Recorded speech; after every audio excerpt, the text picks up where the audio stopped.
আল্লাহ না করুক পুরো কিস্তি টাকা দেওয়ার আগেই যদি আপনার অপমৃত্যু হয়, তাহলে আপনার পরিবার চুক্তি অনুযায়ী সে বিমার 3 গুণ পেয়ে যাবে।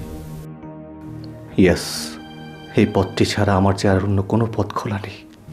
আমার যখন ব্যবসা বাণিজ্য ছিল তখন সবাই আমার ব্যবসাতে টাকা দেওয়ার জন্য হুমড়ি খেয়ে পড়তো, আর এখন হায় রে দুনিয়া, দুনিয়ার মানুষগুলো যে কেন এমন হয়, যার আছে তাকেই সবাই দিতে চায়, আর যার নেই তার খবরও কেউ নেয় না।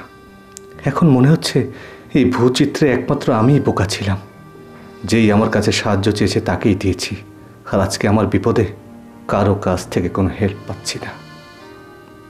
সমস্যা নেই, শিক্ষা তো হলো, আর সে শিক্ষার মূল্য দিতে হচ্ছে নিজের জীবন দিয়ে। কিন্তু আমি মারা গেলে তো আমার পরিবার নতুন আরেকটি যন্ত্রণা ভোগ করবে। এই যন্ত্রণা থেকেও টাকার যন্ত্রণা অনেক বেশি কষ্টকর। আমার কাছে আমার জীবনের চাইতে আমার পরিবারের ভবিষ্যৎ বেশি গুরুত্বপূর্ণ।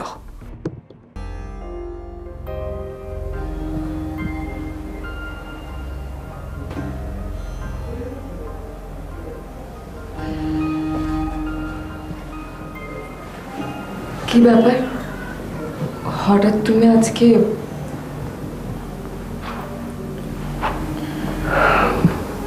নতুন করে জীবনটাকে শুরু করতে চাচ্ছি, তাই।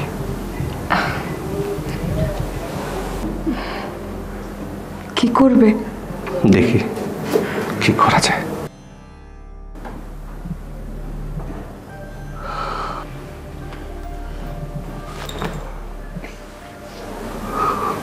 মারে, আমাকে তুই মাফ করে দিস। কি বলছো তুমি এসব আবোল তাবোল? ওকে কি বলছো? আমার মা জননীর একটা আনন্দ নষ্ট করছি না, মানে আনন্দ নষ্ট করেছি। আইরিশদি, কি বলছো? তুমি আমাকে মাফ করে দিও। রিশদি, একটা ভালো কাজে যাচ্ছি,